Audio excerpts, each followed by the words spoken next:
I was invited to the opening ceremony and brunch of the Cooler Lumpur Festival, this year's installment, and it was good because there was free food, nicely packed hipster nasi lemak and mee goreng.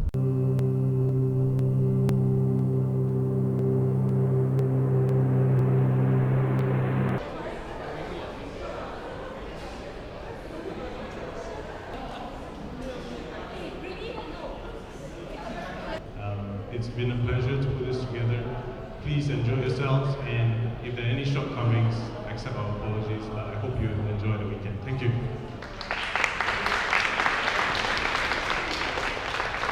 Thanks, Harish. Now, the festival happens. It goes across the weekend, 2 days, Saturday and Sunday. But since I'm going back to Johor Bahru, so I'm only attending Saturday, and two of the sessions that I really wanted to attend is actually on Saturday, so it was not bad. This is the first session. It's where two comic book artists talk about how they create and write and draw graphic novels that are autobiographical. I find it very interesting because I've done a graphic novel, although I didn't draw it. Apan did, my friend Apan, and I just wrote it. But a lot of my work, journalistic and documentary and non-fiction work that I do, is very autobiographical too. I mean, it's not solely about my life. It's about current affairs, about things that happen around in the world. But I put myself into the story. I put myself into the content, and I become a big part of the story, and I discover the stories through my own eyes. And hopefully when I tell the stories through my own eyes, that people will find it relatable as well. So it was very interesting to listen to these two people talk, because they touched a little bit about self-indulgence. Because I'm also self-published, I write whatever I want to write. Okay, you make that decision. But when you are, I think a lot of them that you're referring to probably aren't self-published as well, you know. So they get a lot of stuff edited, which is good, I think, because it sometimes keeps you in check, but you also lose your voice, you know. And I think that if you compare,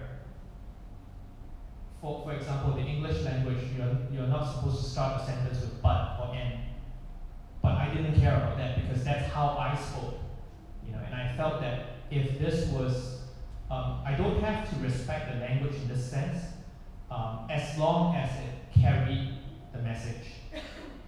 So I think that because the books retained a lot of that feel, maybe that's why they did better, but I don't know for sure. Eva? How did you know, looking at your work, this will sell? Actually, you know, like when I talk about the Facebook likes, I thought I hit the jackpot, right? So I published it, and at that time I was self-published in Singapore, so it's actually quite expensive. And the price for 1,000, 2,000, 3,000 copies per unit is very different. So I actually chose 3,000 copies for my first print run, which usually Singapore creators do not do, because they do 1,000, right? 500 or 1,000. Yeah, that's the normal print run for local creators. So I took a very big gamble because I thought it's very easy to sell 3,000 copies with about 47,000 likes at that time. So when the book was out, it was a different story. The sales were very slow initially. So I found out that the difference between the likes doesn't mean much. But of course, it means much to at some point. I mean, it's just a good gauge to show that my work was okay. So I had to do a lot of events to sell it. I had to do a lot of marketing effort, Instagram, Google Plus, blog, Twitter, Facebook. Is that auntie coming out right now? And you know she's desperate when she's using Google Plus, right? I used Google Pages when it was still around.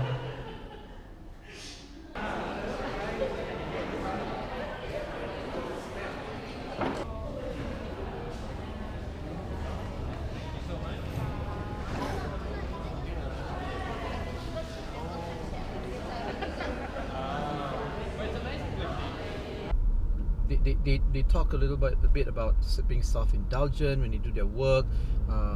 Bowie, for example, he really admitted that it is very, very self-indulgent, and he feels that his work, if people actually read it or don't read it, won't really affect their lives, right? And it's interesting to hear them say that.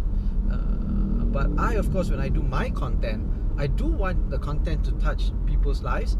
I do want it to affect them somehow, whether directly or indirectly, heavily or not heavily, but at least to have an effect on people's lives. I feel that way. Now, the second session that I went to, I was interested in attending, was John Dinges. He's a veteran journalist, American journalist, who was with the NPR, with ABC, BBC. His main focus has always been South America. He was there when the entire South America actually went into military coup and then went back into democracy. And he actually documented. He was there to see things happen.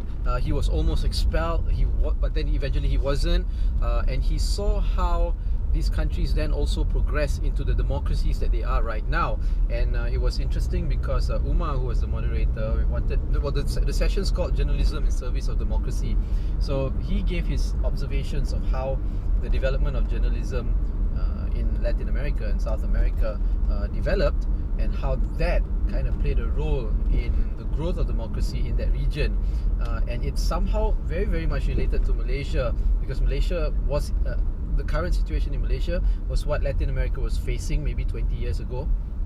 And it was funny because the session actually managed to talk about Malaysia without actually talking about Malaysia. And yeah. 83 Argentina, 1981 Bolivia, Brazil 1985, etc. I mean, they were all restoring constitutional rule, and so they were restoring a free press to a great extent, particularly when the dictator had been repudiated. In Latin America, I could use the standards that the Latin Americans themselves had created, and that was very important. And it took them, what, a decade, 15 years to codify these standards, or? Right, and approximately from 1985, which were the first actual cases that were, so, it's one thing to have a constitution or an international code convention. It's another thing to actually have somebody complain that it has been violated, and it goes through a judicial process, and there's a decision that explains why this is a violation of freedom of the press, and then for governments to respect that international decision. So that was the process that was going on, which started pretty much in 1985, in the late 80s, and then continued through the 90s, and then it continues today. I mean, there are important cases going on. For example, most recently, not most recently, but say in 2008, there was a decision requiring, somebody complained that Chile was hiding public documents. And there's, one of the principles is that public documents produced by governments should be public. Sounds pretty obvious, but of course most governments treat them like if they were secrets. And so the principle of openness of documents is a very important international, it's a basic premise of a free press. And so one of the cases went to the International Court saying that Chile had refused this journalist some important documents about the environment, about some company violating the environment that was associated with the government. And the journalist won the case. In Chile, President Bachelet who was president at that time, then was out of office for 4 years and now is president again. President Bachelet and her government respected this, and they changed the law. They actually codified a transparency law saying, requiring all the government offices to reveal, to make public all of their documents. Of course, with some restrictions that we can talk about, but it was an incredible advance. So the crowd mainly consisted of journalists and journalism students. So it was very journalistic centric session. Even I asked a question because he felt that one point that he said that I found very interesting was that journalists should not feel that the people should protect them or protect journalism or free press if the press and the journalists themselves do not act in a way that is credible and being of service to the public. So if journalists are being biased, journalists are being propagandists and not doing true journalism, why the hell would the public fight for the right of a free press, right? Because the press isn't doing their job anyway. So he made a good point there. And I asked a question which he answered. Now, I have been a big advocate of biased journalism because I feel that journalism can never be objective. So I always think that it's okay to be biased as a journalist, as long as you don't lie and you're telling the truth, right? Basically, it's honest journalism. Now, I said in Malaysia situation, my question was, in Malaysia, if you look at the situation, there's right-wing press and the left-wing press, very few non-partisan press that's in between. How does that? Because, it would allow, in my opinion, it would actually allow the public to make their own opinions because they get both sides of the story. I avoid extremes, right? So my question was, would this kind of situation actually be a service towards the public, towards democracy, and towards journalism as a whole?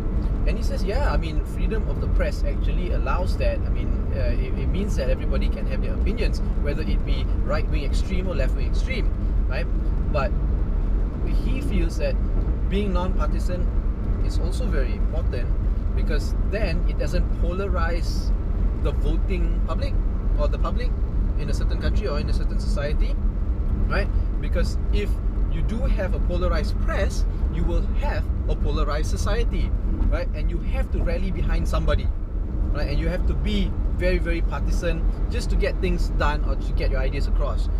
So that's kind of, it was interesting what he answered.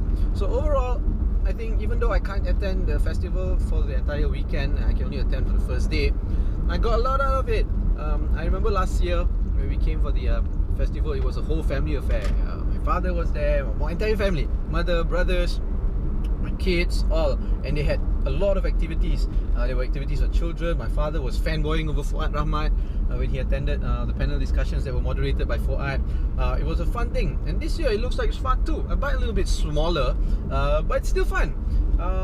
And yeah, if it happens again next year, I'm definitely going to come, and I would promote everybody. I would actually suggest for everybody to come too. Yay!